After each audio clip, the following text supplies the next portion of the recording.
Ladies and gentlemen, boys and girls, babies in their diapers, welcome to the Tiberius Show with your host, Tiberius Boy. That's me, Tiberius. And welcome to the Tiberius Show today, and I'm your host, Tiberius Boy. And as always, we're looking at various jobs and how they affect the world around us. Today's is going to be very interesting. We're going to talk to a banking educator and founder of Safe Money Solutions. Do you have any idea what a banking educator does? Well, I don't know, but I guess we'll have to wait and find out. But hey, let's talk to this guy and find out. Let me introduce our next guest, the one, the only, the amazing Jason Nightingale. Hey, thank you, Tiberius. Good to be here. Thank you for being on the show. Okay, so you are listed as a banking educator. Well, can you explain to us exactly what do you do? What I do is I help loosen people from the chains and the grip of a 100-year-old tool called a checking and savings account, which is getting them nowhere. And I give them access to dynamic tools for financial independence and debt freedom. Okay, so what made you interested in the banking industry? I had a fire that destroyed a business of mine, and when I tried to access capital, the bank told me no, that they had froze up everybody's credit lines, and that was in the fire, and they weren't going to give us access to those. So when I went back to the bank to ask them to access capital where I had paid extra on my mortgage, they told me no again. I was so extremely frustrated, I decided that was never going to happen to me again, and I developed a banking strategy for myself that ended up going viral after telling friends about it. Huh. So did you just wake up one day and decide you wanted to work in the banking financial field, or how'd you do it? And why banking and not Wall Street? Nope, because when I had the fire, I had to get access to money. And when my bank told me no, it pissed me off. And so I decided to develop a banking strategy for myself so I would never have to rely on them again. I would have a way to promote cash flow. And it just happened to be so effective that it went viral. So I included it in my everyday life, started teaching it. So what makes a banking educator different than a bank teller? A banking teller just doles out your money or takes your deposits. A banking educator teaches you why you might not want to lean on the bank as much as you do. And you might want to develop a system to help you get ahead and benefit from the transactions. Because every time you put money in and take money out of the bank, you're not hardly getting paid anything for it. In fact, less than 0.6%. But we have a system where you get paid handsomely. Well, who is able to take advantage of the strategy of a banking educator? An individual? A business? Yes, right. Anybody with a checking and a savings account, anybody from 8 years old to 80, whether you're an independent person or you have a business or you're a corporate. Okay. So how much does a banking educator charge for his services? Is it a percentage or is it a flat fee? Most of our services, the fee we charge comes from the savings we create. And that is independent and different for the different programs that we have. We even have some paid courses people can buy. So that is situational depending on the program that they take advantage of, since we do have a financial distribution platform with many facets. So what's the biggest difference between a banking educator and a financial planner? Or is there a difference? Yeah, there's a huge difference. Financial planners typically use traditional tools such as an IRA, money from your checking or savings account, a CD, a money market account, equities, they stocks, bonds, mutual funds. We use strategies that are very effective, but they're not widely known.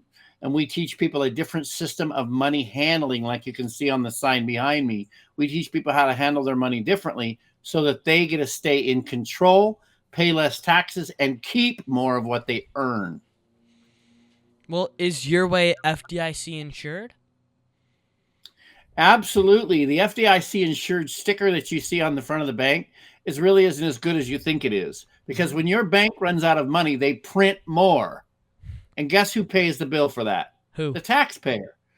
Our strategy is based in an insurance world where the claims paying ability of the insurance company is backed by human lives, long ones and short ones. So it doesn't matter if we live a long time or die too soon. They are very, very stable. In fact, the insurance industry is who bailed out the banking industry during the Depression. So to answer your question, we are more secure than the FDIC because our industry doesn't print money every time they want to stimulate the economy. So, what's the most rewarding part of being a bank educator? The most rewarding part of my job, Tiberius, is watching people's lives change, watching their financial scope just take an upward angle of thrust like it never had before, watching people legally rob the bank back of interest charges while effectively becoming the nemesis to the IRS and keeping more of the money that would have went to taxes. That's rewarding. Did you just say legally rob? That's correct. And That is I a know that sentence sounds I like a never thought I misnomer, would have heard before. but you're legally taking back the money that the bank is politely robbing from you. And I just decided one day I wasn't going to politely be robbed anymore. Okay. Well, here seems like a good time to take a quick commercial break. Well, let's hear a word from our sponsors. So you want to make an ad for your company, right? Yeah, Tiberius, you want to help me? Okay, so what's the name of the company? PPWND. PP what? Professional Pressure Washing and Detailing. So you like clean driveways? Yeah, like that. We pressure wash commercial buildings and semi-truck and trailers. So how would someone get a hold of you? They can visit my site at ppwnd.com or call me at 407-900-7793. So I just tell them to call you at 407-900-7793 or visit ppwnd.com? Yeah, Tiberius, you got it. Cut, that's a wrap. Just use that. Oak Ridge Gun Range is a family-oriented shooting range that has been in business for over 30 years. They specialize in basic firearm training and offer numerous services such as consignments, gun trades, gunsmithing, and concealed weapon classes. I even got my training for gun safety at Oak Ridge Gun Range. Great customer service, and firearm safety is what they do best. So find out more at oakridgegunrange.com. And we are here talking with Jason Nightingale. Jason is a banking educator and founder of Safe Money Solutions. In regard to educating others on business and strategies for your financial success, tell me, which client was your most memorable or rewarding? You know, the one that you really liked the most. I would have to say, I help some very large corporations, but some of the most rewarding clients would be like, I'll give you an example. A 72-year-old woman named Linda Bowles. She has passed away now. She became my client about 6 years ago. At the time, she had 29 and a half years left on her mortgage. She did not know what would happen if she were to pass away, and she had had cancer, breast cancer previously in the past, and she was really worried what would happen to her special needs daughter if something were to happen to her. Plus, her cash flow was maxed out. If the van broke down, she'd have to put it on the credit card. Or Tiberius, maybe the water heater went out in the house. She'd have to put that on the card too. So she was very afraid she was going to max everything out and not have any money to pay anybody. When we came in, within 30 days, Linda had $1,850 in newfound cash flow left over after bills 1 month after meeting us. Wow. We had Linda set on a path to be debt-free in 5.5 years instead of 29.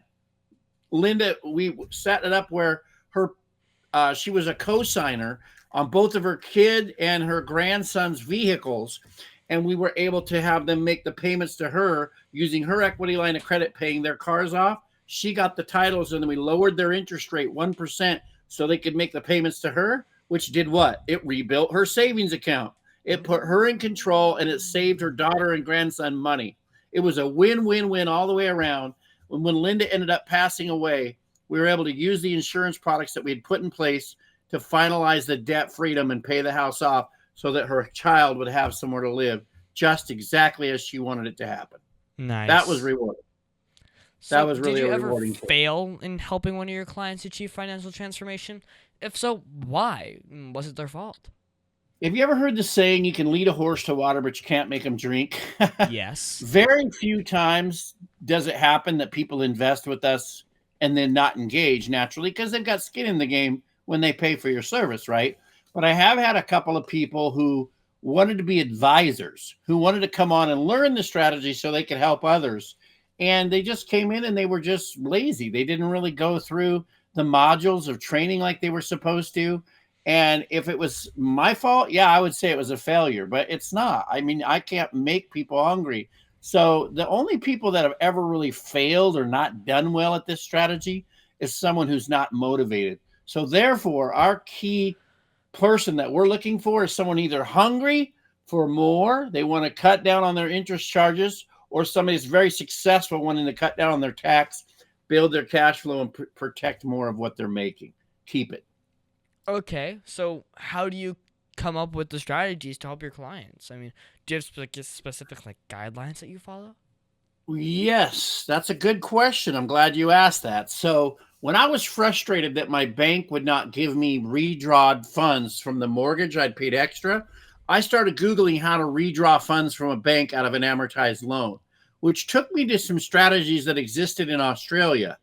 After studying those, I thought, okay, when my bank holds the checks that my clients give me for kitchen cabinets, which is what burnt down my furniture shop that I had for 28 years, they float. They want to collect float on that check. They keep it for 10 to 14 days before they clear it, because maybe they don't know your dad. Maybe your dad wrote me a check for some woodwork or something, right? Well, I thought, I want to collect float. I want to be able to deposit people's checks and get interest from the bank on it. So I started typing in things like how to redraw, how to collect float. And then I thought, I need an offset account, offset from my checking and savings, because when I pay my bills with my credit card, Tiberius, if I pay them off every month, there's no interest charge. So I thought, if I use that as an offset account from my own, I'll have a strategy. So I wanted float, offset, redraw. And then I wanted to cancel interest because I was so shocked at how much interest I was paying on my mortgage. So I started typing in things like interest cancellation strategies. And what I came up with, I'm just like Henry Ford. I might have invented the car, but I didn't invent the steel, the tire, or the glass. Someone else invented that. I just took things that existed, Tiberius, and built a car with it. I took float, offset, redraw, which were components. But what I found were systems called velocity banking and infinite banking. And I used those two systems to replace my clunky engine in my financial car. I got rid of the checking account, got rid of the savings. Well, I say I got rid of. I still have them. I just don't park money in them anymore because they're inefficient. I replaced my checking with velocity banking, which cancels up to 70% of the interest I pay. I replaced my savings with a cash value life insurance policy, because what I found out on the insurance world is I could borrow against the extra I'm paying into the insurance while I'm collecting a dividend without upsetting my compounding, because I'm actually borrowing against it. I'm getting the insurance company's money, not my own. So guess what, Tiberius? My money's growing and working for me in two places at once. So while I sleep, it's like putting a set of Carhartts on your paycheck, and my money is knocking down interest charges on my mortgage while it's also getting compound interest in its growth component. Fantastic. So that's how I came up with my system, by taking what I was frustrated with and Googling the result that I wanted. Okay. Now, my dad's always trying to find ways to save money. Yeah, he's a bit cheap, but what advice would you give to him to save the most money for retirement? I mean, he's getting pretty old and needs all the help he can get. Well, number one, don't stick the money under the mattress, because your money's moving backwards. If inflation's going up, the value of your dollar is going down. As they print money, and now would be a good time to do your money thing, as they just print money to stimulate the economy, what's happening? Do you think taxes are going to go up or down, Tiberius? Who do you think pays for that when they print money for the citizens? Taxes go up. We do. So if they're going to raise taxes to cover that, think about COVID.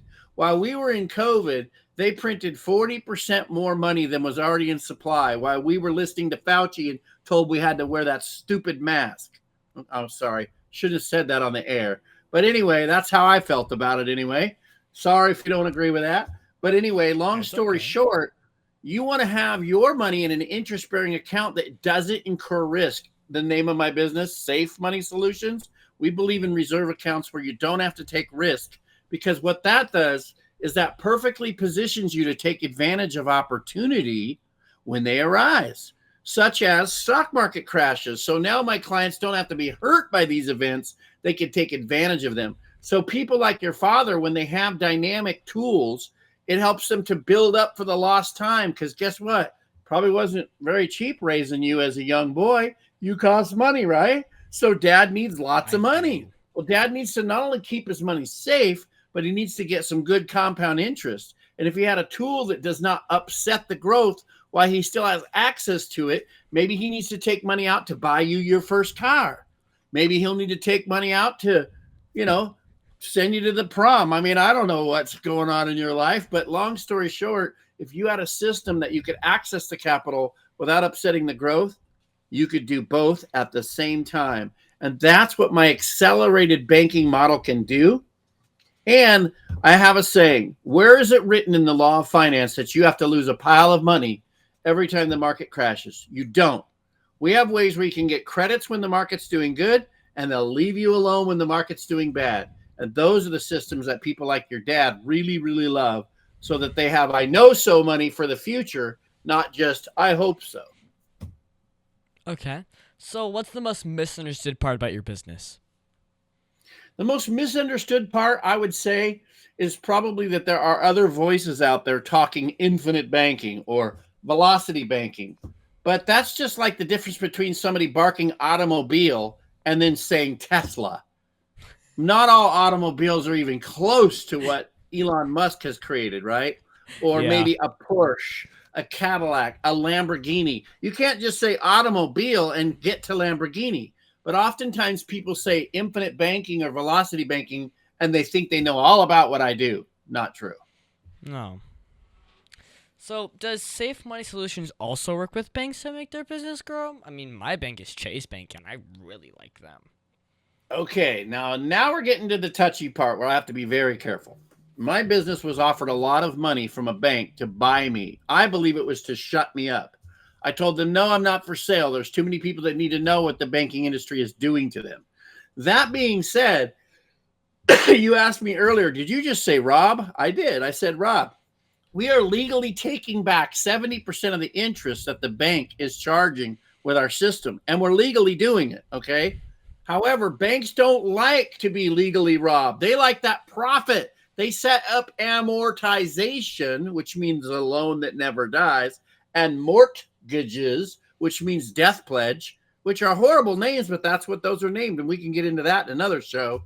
But the loans are not set up for you and me. In a 4% mortgage at $200,000, Tiberius, it'll take you 30 years if you do it on a 30-year note to pay that off. You'll spend $200,000 for your house and $153,000 extra in interest, which buys your banker a house. So no, we don't make banks money. However, I want to buy my banker a house. Do you? You will if you do a mortgage. However, we have about 17 banks and credit unions that have agreed to work with us for less of a profit because they know they're going to make only 30%, but they'll do it because we've proven our system is so effective. But most big store banks don't like our strategy. So I would have to say we're very much industry disruptors more than we are making bank money. We're here for the people. Now, what message do you want to tell children all over the world about doing the work that you do? Oh, okay. Well, I'll tell you this. They might ask their mom and dad, why do you use a checking and savings account? And they're going to say, if they really answer honestly, they're going to say, I don't know, because that's what my mom and dad did. Now, I'm going to tell you a joke to help you kids understand. A preacher went to a woman's house to have a ham for dinner. And he said, Sister Cunningham, that was a beautiful ham, but I spied on you when you made it. And I noticed you cut the shank off and threw it away. Why did you do that? And she said, Pastor, that's funny. My mom taught me. I don't know. Okay, now listen up, kids. When the pastor went across town to ask her mother why she had taught her daughter that, you know what she said? Oh, that silly girl. I didn't know she was paying so close attention. I grew up in the Depression when we were really poor and my oven was really small. So you might think that the tools your parents hand you are the perfect tool to use. Doesn't always mean that. There are better ways. So kids, you need to be curious. You need to ask compelling questions and learn for yourself because what you learn from the traditional system isn't always the best way to do something. If you had to dig a hole in your yard, would you want to use your hands? No. Would you want to use a shovel? Probably. How about a backhoe, baby? We can get that hole dug a lot faster with modern tools. And that's what we're here to teach youngsters like you. On that note, let's take a quick break to pay some bills. The Tiberius Show would like to thank one of their dedicated sponsors, Custom Designs Orlando. These guys are on Mills Avenue and do all sorts of stuff, ranging from photo ID badges, engraved signs, custom braille ADA signs, vinyl lettering to trophies and awards. The cool part about Custom Designs is they can ship products all over the United States. You can reach them at 407-898-0373 and tell them that Tiberius sent you.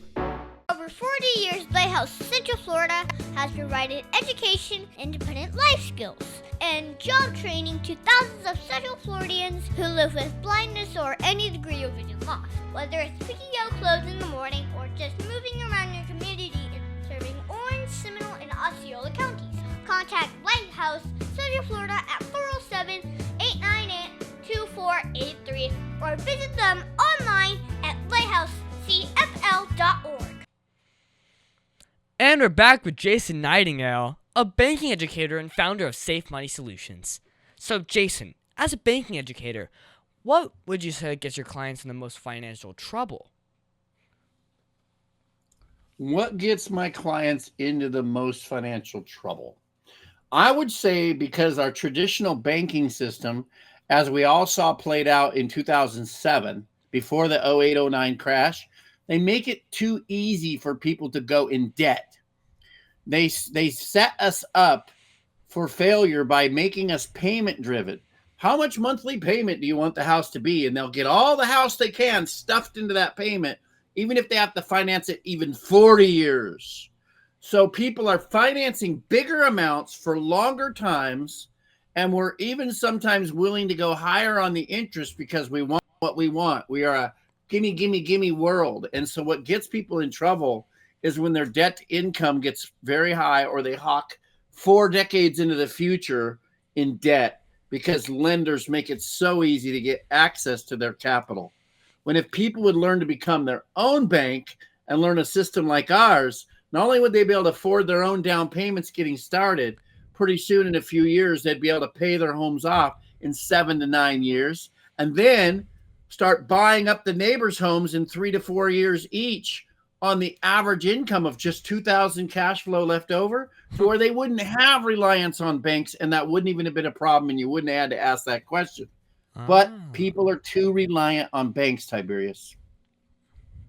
So, who is a financial guru that you look up to, and why? Have you met anyone famous in your field, like Steve Jobs?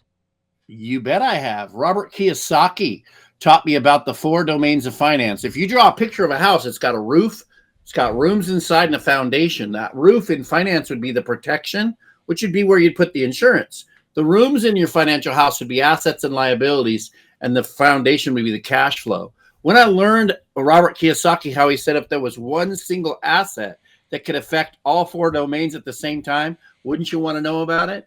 I teach people how to own that asset. Other famous people I've met, since I belong to family office clubs where I go teach tax minimizing systems of money handling, I met a man named Michael Markowski, who's developed a software called Alpha Tax, where he has accurately predicted every crash for the last 100 years using his algorithms. He's a billionaire with a B, and he's extremely intelligent. And I get to meet people like that on a regular basis, but there's 2 for you. Okay. So, I also heard that you have a book coming out soon. Well, tell me a bit about it. I do. I wrote an ebook called Why Your Checking and Savings Accounts Are Actually Hurting You. It's what your banker actually doesn't want you to know. And I have 14 chapters in my full book that I will be publishing soon. And my book basically exposes the banking system for something they've been feeding us for over 100 years that's set up to benefit the bank more than the person that owns the account. And my system basically turns that on its head with a very innovative system that's legal, and it's set up for the user to benefit the user with 2/3, and the bank only gets 1/3, whereas right now the bank's getting 100. Okay. That's basically the gist of it. So what was the biggest mistake that you've ever made, and how did it change you as a person?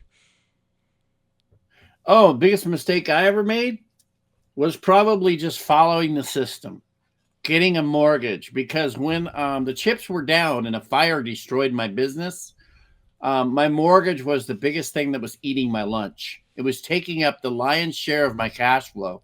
And had I known back then what I know now, that you don't even have to buy a house with amortized lending, things would have been a lot differently. So what have I learned? I have learned how to position my money in accounts that are much more beneficial, that they help you with cash flow. They cut down on interest by up to 70%. And the growth accounts that I use are tax-free. That's what I've learned. Okay. Now, can you tell me that one story, remember, this is a kid's show, but that one story, well, that you're not supposed to tell me about? Come on, you can tell me. Well, I used to get up quite early when I had a 38-mile commute to my work. And one morning, at 5:30 in the morning when it's still dark outside, it was in the middle of the winter, I put on 2 different shoes. They weren't even the same. They were the same color, but they weren't the same shoes, and was heading off to work in 2 different shoes. And it was pretty funny. It was embarrassing, but I'm a guy who can laugh at myself, so it wasn't devastating. But yeah, that could have been bad had I been going to a job interview or something. Well, is there anything else you think my listeners should know about you? Absolutely, because they can go to safemoneyjason.com and get on one-on-one with me at any time. I am very happy to discuss what my strategy might look like for someone under no obligation. They can take it for a test drive for themselves, or they can join our webinar, which if you guys provide somewhere I can post that, there is a registration link that they can get on where they can see for themselves without having to meet with me, if they do want to meet with me, by watching me present about the strategy. Well, what is that one question that you think I forgot to ask you? I would think a good question to ask would be, what does a customer look like before they come to you, and what does it look like for them after? And I'll just answer that. The average person is between $250,000 and $400,000 in debt and has less than $500 in leftover cash flow at the end of the month. After meeting with us, that person has between $2,000 and $3,000 cash flow left over at the end of the month. And instead of paying $200,000+ in interest, they're paying about $50,000. It's fantastic. Now, our high net worth clients, a guy 45 years old gives us $150,000 and we show him how to build a $3 million pension. Now, that's not going to happen for everyone, but for most people. Or they give us, say, $250,000, we can build them a $6 million pension. Our system helps buy back time that some people don't have enough of. So when they're nearing retirement, it can be a lifesaver. Or if they're drowning in debt or even taxes, we can zero out their federal income tax footprint, oftentimes at least as much as 90% or even 100% in some situations. Well, thank you, Jason, for being my special guest. Can you stick around for Math Corners? Sure. Aw, Dad, my computer's slow again and I can't play my games. Call Your Computer Solutions today, and we will scan for viruses and clean that computer up remotely and make it fast again. Our phone number is 407-826-0810. Thanks, Dad. My computer's fast again. Now I can do my homework. Thanks for calling Your Computer Solutions at 407-826-0810.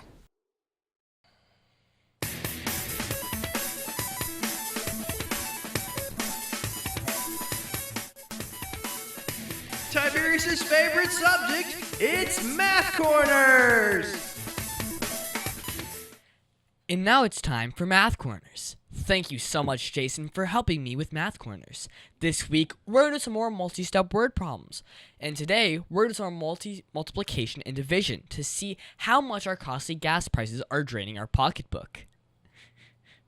Frank wants to go to a bowling tournament. His car averages about 27 miles per gallon. If the current gas costs for unleaded are $4.04 per gallon, how much gas would cost for this car to travel the 2,727 miles to get to the national tournament? Well, first, this is a real-world problem because gas prices are getting really high, so you might want to know how much it will cost in order to travel long distances before we go. So, let's first start off by finding the number of gallons of gas needed. We divided the 2,727 miles by 27 miles per gallon, and we can use our calculator for that, but really, it's as easy as just 27. That's really easy. It's 101 gallons. So, this is great. Now we just need to multiply the number of gallons by the cost per gallon. So, 101 times $4.04 comes to $408.04. Wow. It's a lot of money. No wonder why my dad bought a Tesla. So, Jason, do you ever have to figure out crazy math questions when you're traveling? I have to figure out crazy math all the time with my job. But yes, with traveling too, because we have to go see our grandkids 7 hours away. My teacher said that I would use math every day. How do you use math with your work? I bet you use it a lot. Oh, my work, I use math constantly. We're constantly figuring out, what it would cost somebody to use our strategy, taking money to get out of debt, out of an investment to see what makes sense, or how much we can save them putting in the dynamic tools to cut down on interest. So we're using math all day, every day. Well, thank you Very so much, important. Jason, for your help with Math Corners.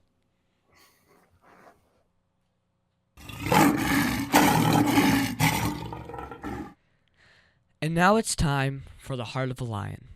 As you know, we talk about the qualities of living by the heart of a lion, which stands for leadership, integrity, obedience, and ability. This week, we're going to talk about leadership.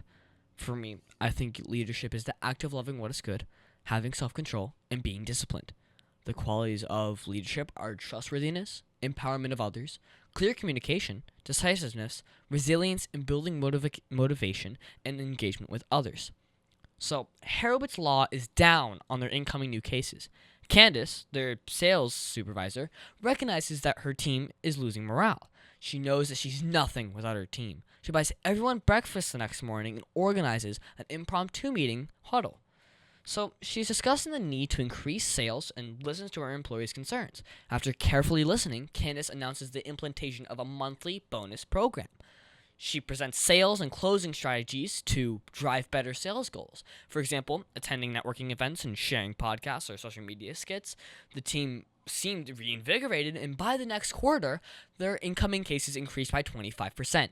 Sweet. Candace displayed great leadership by understanding what was lacking from her team, listening to them, and then creating a reward to incentivize them in order to be motivated and rise to the challenge. So, Jason, did you see or use any of the Lion Strong virtues at all this week? Yeah, absolutely. I teach my team how to do different things to help them to get in front of more qualified prospects quite often. Because naturally, you want your, team members to be successful, not only so they can get more experience to become leaders to other new people that are coming on board, but it's just natural for a leader yourself to want your people to find success. So you bet. I like your story, and I think that some of the implementation that woman did in your example is wise. We should always try to be lion strong in everything we do, shouldn't we? Absolutely. Absolutely. Courage is important. And that's our show, folks. I want to thank the one, the only, the amazing Jason Nightingale for being on my show. It has been so much fun talking to you today. I think we learned a lot about your career as a bank educator and part of Safe Money Solutions. Well, thank you. No problem. Do you mind giving your social media and website again? SafeMoneyJason.com is one of my sites, or Your Safe Money Solution, singular. YourSafeMoneySolution.com is another one. I'm on LinkedIn. I'm Jason Nightingale, Safe Money Solutions on LinkedIn as well. Also, you can find me on Facebook and Instagram at The Tiberius Show. And I would like to thank WWPR 1490 AM, KIT 98, Soul Radio 24/7, EasyWay TV, and all the other stations that air my show. Please be sure to visit The Tiberius Show on YouTube and hit that subscribe button. Jason, are you subscribed yet? I am not. I need to get on your YouTube channel and do that. Okay. Oh, and be sure to leave me a comment with who you want me to interview next. I answer all the comments myself. Also, be sure to listen to what's next on The Tiberius Show with your host, Tiberius Boy.